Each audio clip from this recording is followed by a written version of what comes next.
From the campus of Our Lady's University, this is For Good, Stories from Notre Dame, a behind-the-scenes glimpse into life under the Golden Dome and the powerful stories that drive Notre Dame to become a force for good in the world.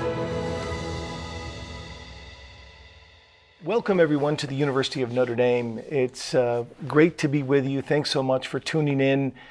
We're doing a little rebranding here. This used to be called the live chat, and now we're calling these For Good Stories. And we're going to take these conversations around campus to showcase some of the different facilities that maybe you haven't been in before.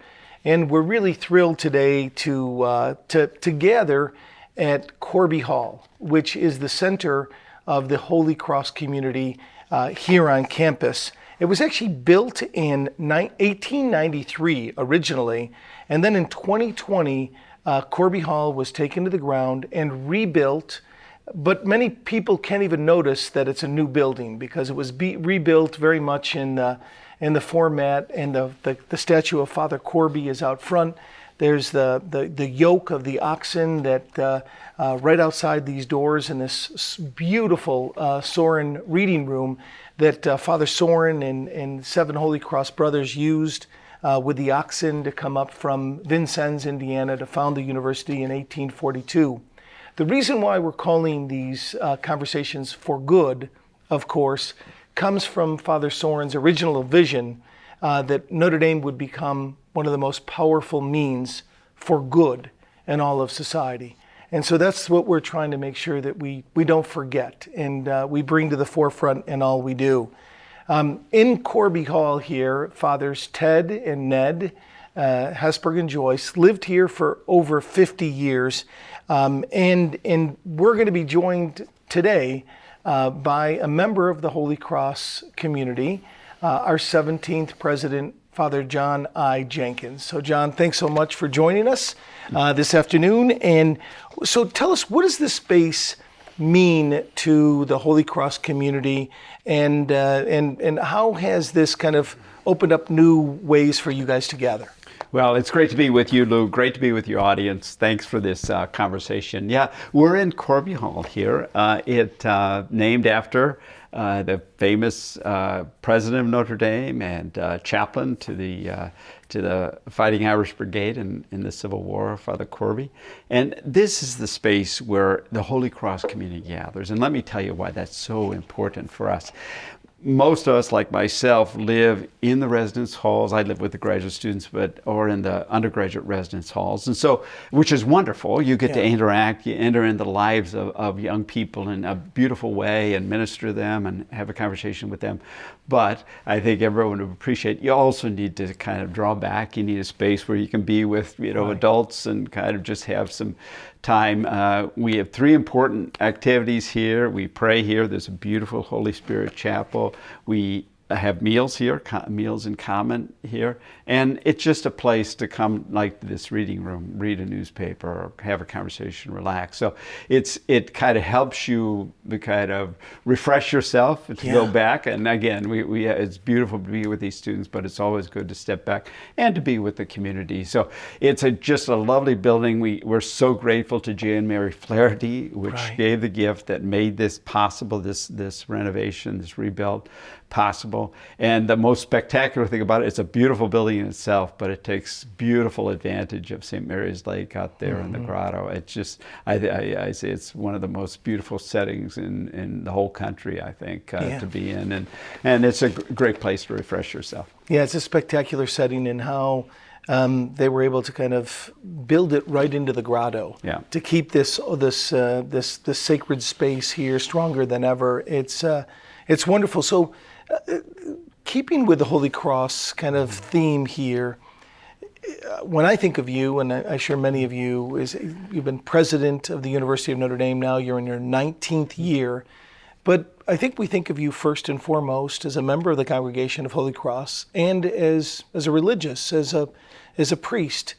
How do you think being a Holy Cross priest has shaped you distinctly to be a president of a major university? It's a great question. And have many limitations, but one of the things I've noticed, I've kind of made a study of people who I thought were really great leaders that I want to imitate. I've had conversation with them, read about them, and there's just this thread that they're first of all servants. They serve the people they lead. And they think of themselves that way. It's not about them. It's about the people. And I think the thing about being a priest, a Holy Cross priest, is that's your calling. Really, it's what you're supposed to do. And so, not that I do it perfectly, but it's your day-to-day responsibility. So I think that helps. And there's just if I think of my predecessors, Father Hesburgh, Father Malloy, Father Soren, they were just first of all priests. I mean, that was clearly their identity, how they thought of their lives, how they lived their lives, and that contributes to the special character of Notre Dame, because you have such a high profile role here that how you act and who you are kind of impacts the community, and I think it has in those cases. I hope it has in mine. Yeah, I've had a chance, obviously, to witness you up close as president, and I've been with you on days where you've presided over 2 funerals in a particular day, sometimes very emotionally charged funerals, and then we come back into the office later in the day for an intense budget meeting. Does it put it all into perspective? I think most CEOs or presidents don't have without the ministry, they don't have the same context to what seems like really stressful issues otherwise.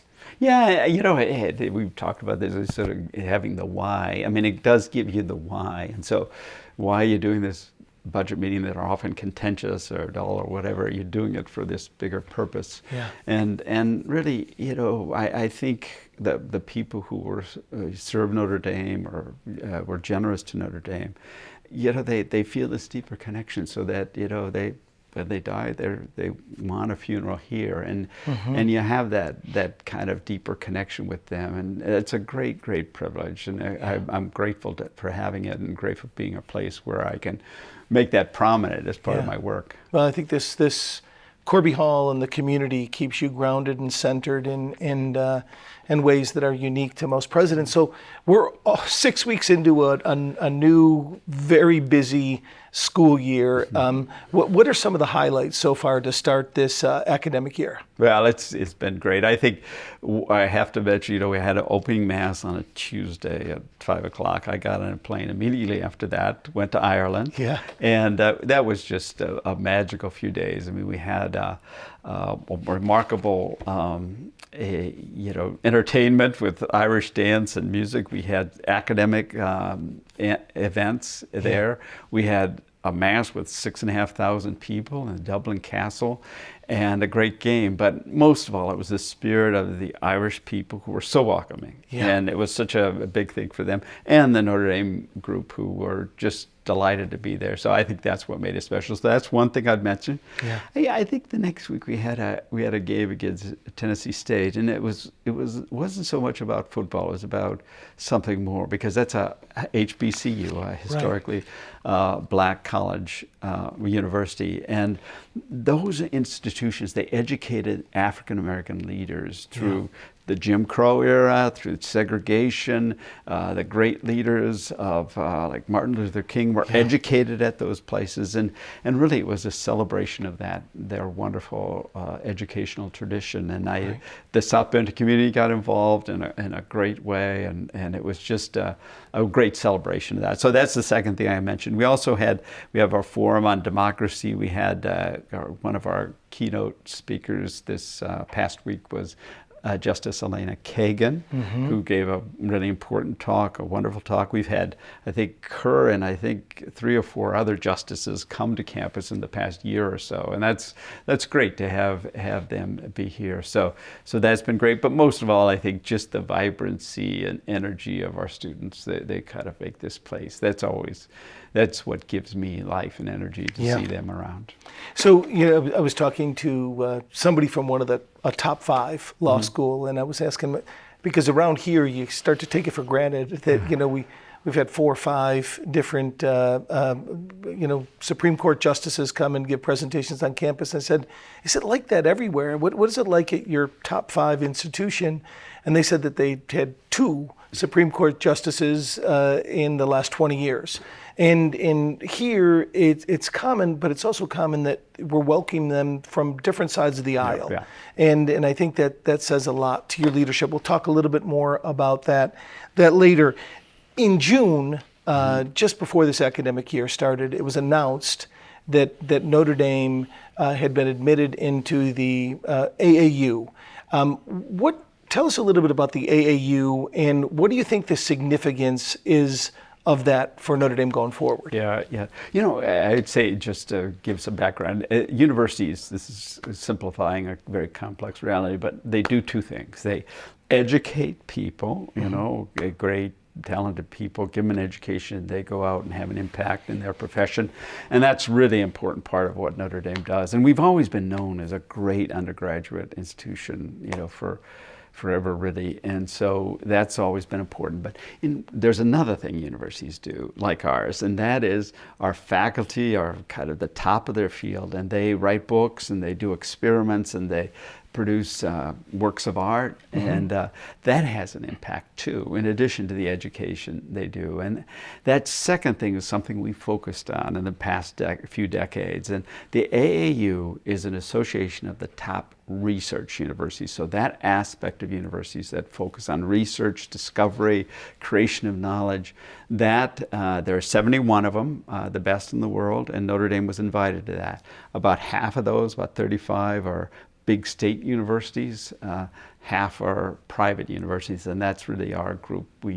We're part of that. But to think that to be recognized that we're part of that group is special, because it kind of shows, it's a recognition of how far we've come, and we're the only faith-based institution in that group. So we think we have a special contribution to make in that respect. So it's a real recognition of how far we've come, and it will be a kind of platform which we can go for further. Yeah, it's kind of funny because the day that it was announced, released, I mean, the academics and the academic leaders in particular were jubilant. I mean, beyond anything I've seen before. And many people on the outside, they asked 2 questions. They said, what is the AAU? And then the second question was, I can't believe we're not already in it. But for the academy, the significance, how do you think this will help us going forward, perhaps in the recruitment of faculty and maybe receiving more grants for the research that we're doing here from private foundations as well as the government? How do you think that impact will be? Universities, it's sort of, they are kind of reputation-driven, operations in a lot of ways. And this is a stamp of approval that will allow us to attract faculty, stronger faculty. It will, allow us to get grants for research that we might otherwise not been in competition for. It also, there are a number of meetings, 2 presidential meetings, provost meetings, other groups, that it will put us in a group that will, in conversation, that we'll learn from and we'll get something from, and as we think about the future of Notre Dame. So in all those ways, it will make us an even stronger university. So another major accomplishment that came in August was the launching of Notre Dame 2023, a strategic framework. Tell us first of all, why did you come up with framework versus plan? Most people talk about a strategic plan. And then what does that vision mean for the next 10 years for Notre Dame? Yeah. We do this kind of strategic planning process about every 10 years. Universities do this. Just 3 things, I say. Assess where we are, what our strengths are, what our weaknesses are.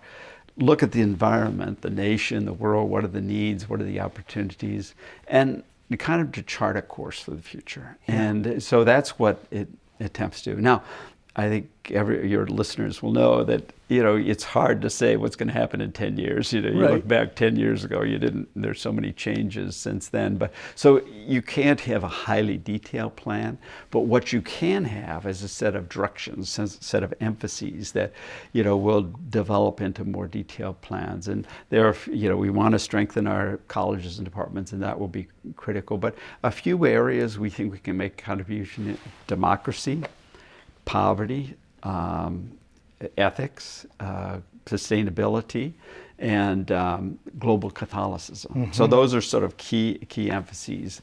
And so, that's we'll see what we can do. Where can Notre Dame make the most impactful contribution? And we're working on that now. We'll continue to work on that.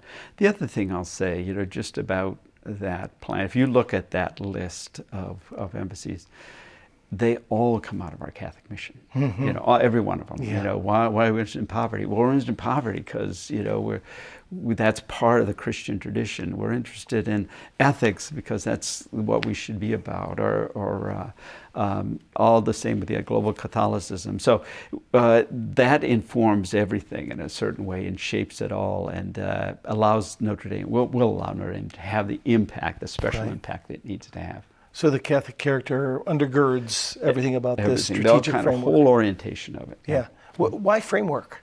Oh, because really it's at a general level. A plan would include budgets, it would include leaders, it could a kind of detailed set of steps. We're not there yet. And we're sort of say those are the areas we're going to work on plans, but we're not there yet. But this provides a framework, a direction that we can work in to develop those more detailed, specific plans. One of the things I love that you say is most universities in this country have become multiversities, and that a lot of the top colleges, it's universities, it's every unit, it's every tub to its own bottom, and even some of the top universities in the country have never had a campus-wide strategic plan. Everything's done at the college level or the institute level.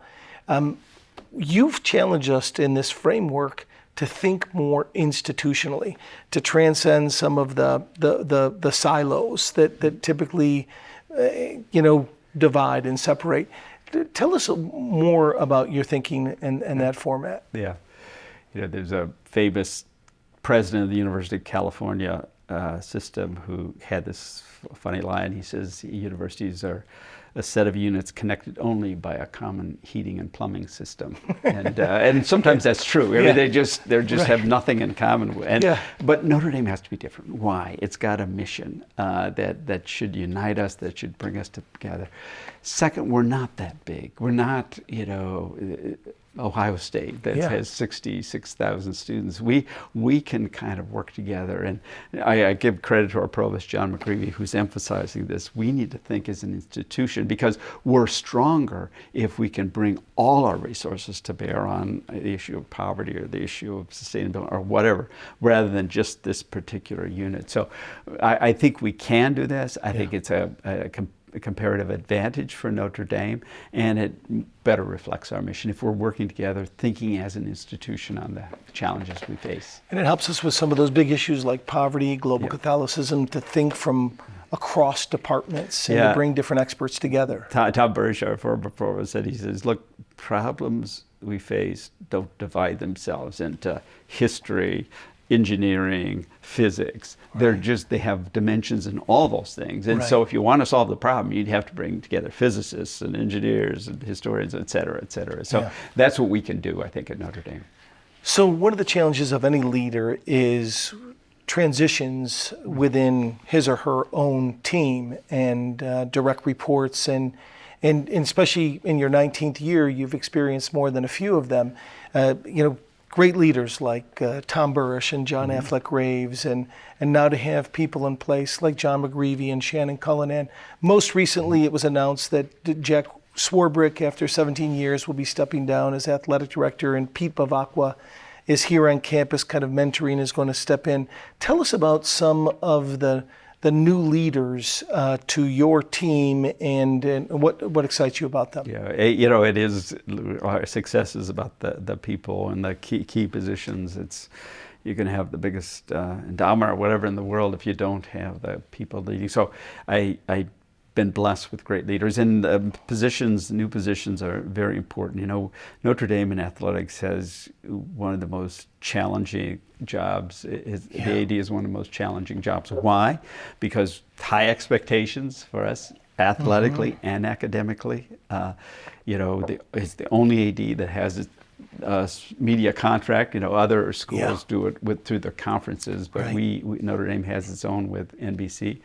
And, we have to put education at the center. We can't kind of compromise on that. Jack Swarbrick has been the best AD in America, hands down, during his time. When you look at where we were, say in the football program, where we are now, the way he's kept the focus on education, the way he's upheld the values of Notre Dame, the kind of way he's dealt with our NBC partner in such a positive way, he's been the best. And so he's hard to replace. Pete Bavacqua is just a great person. He's head of the PGA at a young age. Yeah. He went on to be president of NBC Sports. Ed, we're just so fortunate to have him. As he said, his ambition in life was not to be an AD. His ambition was to be an AD at Notre Dame. Mm-hmm. And so he gets Notre Dame. He graduated from here, had a short career as a football player, then was injured, but he'll be a great leader. I also want to mention Jeff Rhodes, who's our new vice president for research. I mentioned research and how important it is. Jeff's, we can't do the big research projects without external funding and without grants that are competitively delivered. And Jeff will help our faculty win those grants. He's going to be very important. He's a dynamic and ambitious leader.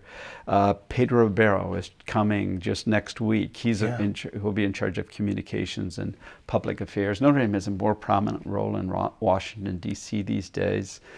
Pedro will help with that. He'll also help with, we're just a very prominent university to communicate the message about Notre Dame. So those are three new leaders. They'll join a very strong team to move Notre Dame into the future. That's fantastic. You've made diversity, equity, and inclusion, DEI issues, a major priority for the university, and with the great support of the Board of Trustees as well. First, couple questions on that front. What advances have you seen recently, and how is all of this tied to our Catholic character? Yeah. Lou, I hear sometimes, not often, but sometimes, Notre Dame's woke, we've gone woke, all this stuff. But I want to say emphatically and clearly, no, we're just Catholic University. What does that mean? Well, it means, first of all, every person is to be respected, has a dignity simply by the fact that they're a child of God, that they're a human being, and they have to be respected for that reason. Secondly, it means, we're a community kind of driven by love and support, and that's, everybody has to feel that here. And thirdly, we're kind of especially attentive to the most vulnerable, those who have, special needs in any way. And our efforts in this area under the heading of DEI are really an effort to live out those Catholic commitments in a powerful and profound way. And so, we just opened a wonderful new center in La Fortune, to a place where people from underrepresented minorities have an office there. Low-income students have an office there. People with same-sex orientation have an office there where they can find support, where they can feel a part of the community.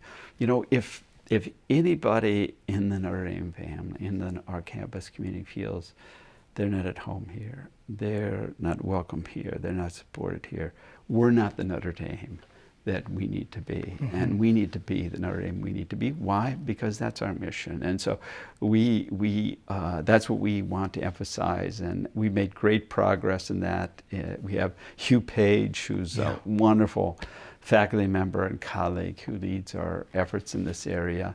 And I tell you often, it's not your job to do everything. It's your job to orchestrate and see that it's done. And that's what his office's role is. And so that's an important initiative, and we'll have others. But I feel good about the progress we've made. That's fantastic.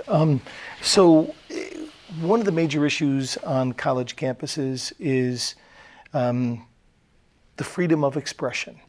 And many feel that that only one side on college campuses is welcomed and is presented and so forth. Why do you think Notre Dame's in a different position?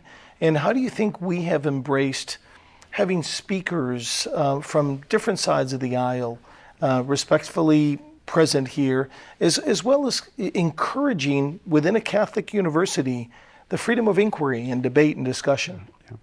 You know, one of the things I say often I'm very proud of, I know of no instances in the history of Notre Dame where speakers been invited and been unable to speak, been heckled or disinvited because sheer here is unpopular. And we've had everyone from George Wallace has spoken here, Martin Luther King, Stokely Carmichael. We've had the whole range, but people at Notre Dame are allowed to speak. I think it's very important we continue that tradition that no matter what your view, you're allowed to speak. And every faculty member, every student has a right to express their opinion. It doesn't matter if we don't like it or if we object to it. We can say we disagree, but they have a right to express their opinion. That's what a university is. If we can't do that, we aren't a university. And so we're deeply committed to that. I do believe there's such acrimony, such antagonism in our society. We're so polarized that, everybody wants to speak, but they don't want to listen, and they kind of want to drown out those who disagree with it. I hope Notre Dame, I said this in a letter to our faculty and students this past spring, I hope we can kind of excel not only in freedom of expression, but also in being decent to one another. That is not shutting them up, but just treating them with a certain respect, even if we disagree violently with them. And I think Notre Dame has a special contribution to make in that regard. And we're committed to freedom, to academic freedom, freedom of expression, because we're a great university, and that's what great universities do. We're also committed to treat one another, I hope, with a certain decency. Yeah. Well, I know you've spent a lot of time in the past year or two in Washington, D.C. on issues about the endowment tax as well as athletics and a movement to try to make student athletes, employees of the university, in addition to the lack of any regulation whatsoever for NIL, name, image, and likeness, and so forth. I've heard, and I know you're too modest to admit to this, but you're one of the few, if only, presidents among the kind of AAU institutions that can sit with both Republicans and Democrats, that is welcomed and with a level of kind of impartiality that most other university presidents can't get access on both sides of the aisle. Why do you think that's the case? Yeah, I suppose there are a lot of reasons. It is the case, to be honest. I mean, I think we've been invited into this discussion to a large extent because we have that power to reach across the aisle, and a lot of our peer institutions don't have that. They're either left or right. I think it's partly, it has something to do with the fact that we're, as a Catholic university, issues on the right, issues on the left, and I think both sides kind of treat us. I think there's a history here. I mean, Father Hesburgh he dealt a lot in Washington. He dealt with both sides of the aisle. And he had friends on both sides, and that goes with us. I think I just think Notre Dame has a tradition that spans ideological narrowness, and I think we should always defend that. And I know I get criticism from the right, I get criticism from the left, or this or that has happened.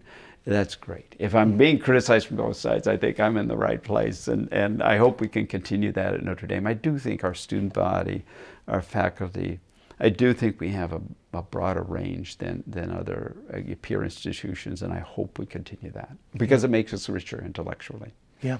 Cost of higher education continues to be a major issue industry-wide, and it's kind of one of the reasons it's led to kind of a lack of confidence and trust in higher education issues. So what are we doing here to try to create greater access for students in ways that, whether they're middle class or they're coming from impoverished backgrounds, that there's still an opportunity for Notre Dame education if they're qualified? Well, I think that's very important. I'll say first, I think that people see the value of a really excellent university education. It's just, anybody who's kind of thought about it, studied it, knows it's important, and that's why they're so that's why we get so many applications, 26,000, I think, for a couple thousand slots. And so that's the reality. They want excellence. That's the reality. And the costs are high. We're always trying to contain those, but they're high. But then the question becomes, okay, if you're from a family that has the resources to afford Notre Dame, great. But most families can't. So we have to provide financial aid. And that's been a strong emphasis in recent years. Over half our students receive financial aid. And what we're finding is that for those in the lower income brackets, I mean, they need, some families make less than 70,000, so they can't, that's what Notre Dame costs to attend, so they can't pay, we can't expect them to pay tuition, room, board, so we have to provide that. But also, we have to provide, sometimes they'll come from high schools where they haven't had the AP class, the advanced placement classes, and they don't have the advantages. And that first year in college is very important, because if you struggle, you say, oh, you lose your confidence, and you say, oh, I don't belong here. And we have to help those students be successful. So we put in place some programs to kind of make sure they're well prepared for those initial courses. I think we've had seen great success. We have the highest rate, graduation rate for this. They call Pell students. They get a government grant, and they're the lowest income group. Highest graduation rate for that group of any of our peers. Which is extraordinary. That's extraordinary. Yeah. And now we need to increase that and further support those students. But I think we have a great contribution to make. Notre Dame has always been the place. It's educated immigrants. It's educated children of blue collar workers. We have to continue that tradition. We want students from more wealthier families, great, but we also want to provide an opportunity for highly talented kids who haven't had the background that those had, and allow them to be successful, because the talent there, they've got talent. We just have to help them reach that potential. In 19 years, John, I've witnessed you go through some real crises here at the university, as anyone would expect over that period of time. And what strikes me about your leadership that maybe distinguishes you beyond any other characteristics is your unflappability. That I flap. I mean, I react, to when people are screaming about something. I'm like, oh my God, what do we do? And probably overreact emotionally. You've always stayed incredibly steady, and I feel like you have a really deep rudder to kind of steer us through times of chaos and uncertainty and hardship, difficulty. Tell us a little bit about where does that unflappability come from? Well, to be honest, I think it's if I have a secret power, that's it. As a Holy Ghost priest, I spend time in prayer daily, and that's mass, but also private prayer. And I do have a practice, when at the end of a day, just to be quiet, I light a little candle and say the psalms that we call the office and the readings, and whatever the problems are, I just offer them to God, and it has a wonderfully calming influence. I remember Father Ted, and I didn't appreciate this until I was in the role. He said, when things are going, sideways and there are problems, he just went to, looked at the dome and said, "It's your university, Mary. You need to take care of this." And, I've seen how powerful and important that is, because, it allows you to just, okay, what is the problem and what can we do about it? A problem that doesn't have a solution isn't a problem. It's something you live with. And so, it allows you just to look at it. I've got great people working for me. We'll figure it out. And ultimately, it is in God's hands. And that there's a sort of wonderfully calming sense with that realization, not simply intellectually, but in your heart, that God's going to help you through this. And that's really been my greatest gift. Yeah, I agree. How do you think you're a different president in your 19th year than you were in your first year, other than the obvious kind of experience? What kind of perspective have you gained over that time? That's a great question. I'm a lot smarter. I know a lot more, but I think it is. It is a sense. Again, quoting Father Ted, he says nothing's ever solved. You just kind of keep working on the problems, and so you just have a new set of problems. But I think how you do it, it will determine whether the university moves forward or not. And I think I have a better sense of that. I think I have a better sense of knowing what's important, what's noise, and what's really something we should be worried about. And there are so many people doing such good things at this university who work here, and so my job is to, what is really important now? And I think I have a better sense of what that is and focusing my attention on it. Yeah, fantastic. Well, I want to thank you for your extraordinary leadership. It's been one of the great privileges in my life to be able to serve Notre Dame under your leadership and your tenure, and we're really bullish and excited about the future as we move forward. So, if I could, I want to just say a word to everyone that if you would like to share this broadcast or any future discussions here, we recommend that let people know that you can find this always at giving.nd.edu/watch.